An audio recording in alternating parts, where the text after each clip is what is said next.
Well, we've now hit our 6 month mark on this table saw, so I thought I'd go ahead and go through another review of what I like and what I don't like, how it's holding up, and how it has met or not met my expectations.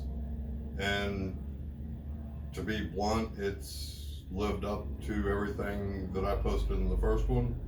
Uh, I've run thousands of board feet through it, dados, rabbits, rip cuts, cross cuts, and even resawn some 2x4s. Absolutely no issues. Blade came lined up with the miter slots, fence lined up perfectly. Um, I do like having the zero clearance, the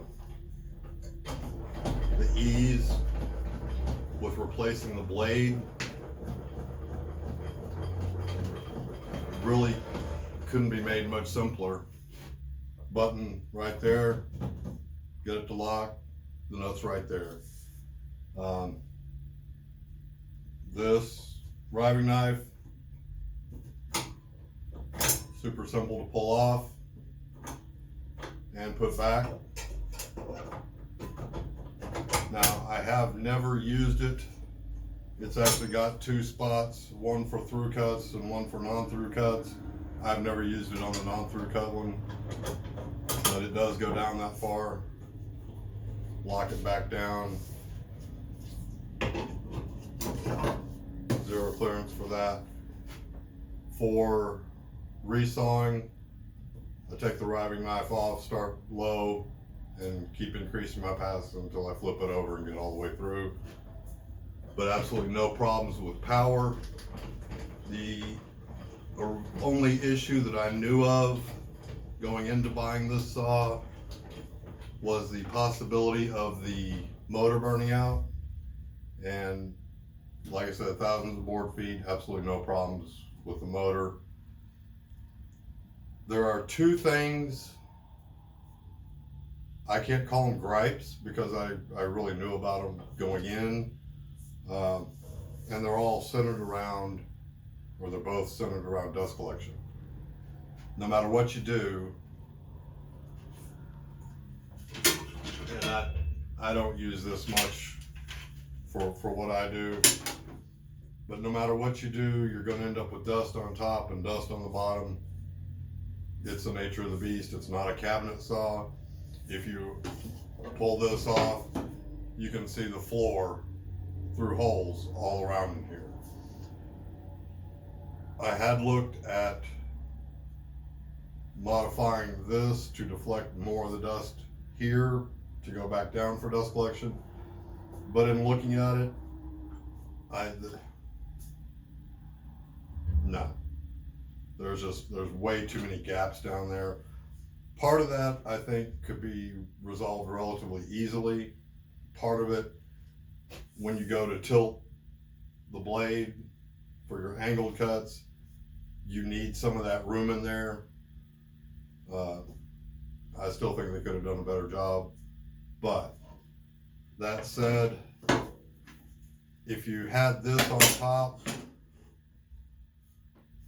then you're gonna start it off up here.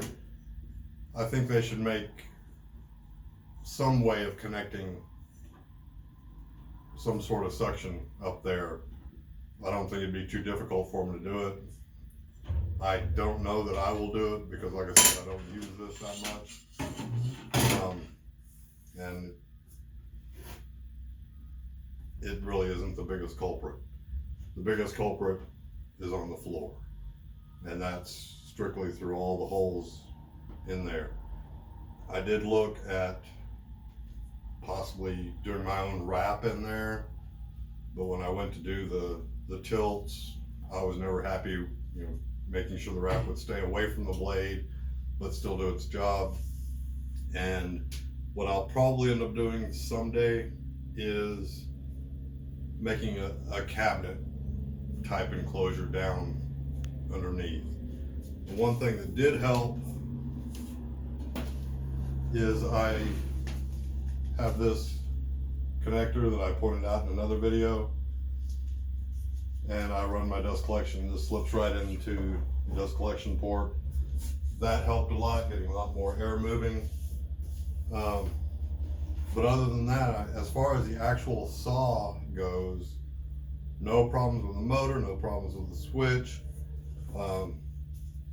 When using the angles, the gauge does get you in the right ballpark. I mean, it's pretty close, depending on how you look at it. I do recommend an angle gauge that you can just attach to the blade. I never really look at that except to see about where I'm at. It is adjustable. I haven't had a need to adjust it since I got it. This part,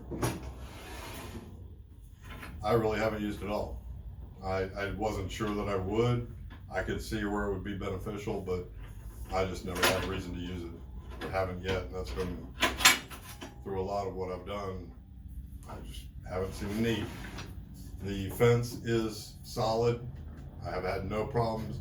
Matter of fact, this saw has been almost too solid because you have the foot pedal on this right side over here. You push down and you can move it around. And there have been a couple of times that I left it up so I could move it around. I went away, I came back and went to use the saw and it didn't move. That's good that it didn't move, but I noticed after I was done that it did, or it could have while I was cutting. I view that as operator error, but you know, operator error with a saw is not a good thing no matter who you are. But that's about it. No issues with the saw whatsoever. It's done everything I've asked it to do. Haven't had any kickback. I know if you have kickback, that can mess up your blade alignment. Like, haven't had it, so I'm try to be pretty good about, you know, feeding it through it at a proper speed. I make sure my alignment matches front to back, and it's done what I've needed it to do. So would I recommend this saw? Yes. The issue that I would point out to anyone and everyone that thinks dust collection is not that big of a deal, you will find out on this saw. The more you run through it, look straight down. If you can get rid of what's below the saw, then you've got it made. Otherwise, I've just been vacuuming it up. I know it's going to be there. It doesn't get slung all over the place like it would up here. So really no complaints on that part either. I knew it wasn't a cabinet saw when I bought it. I wasn't paying for a cabinet saw. So what I paid for this and the time it took for it to actually get in stock, well worth the money. It's my 2 cents. Hope this helps you out. Till next time.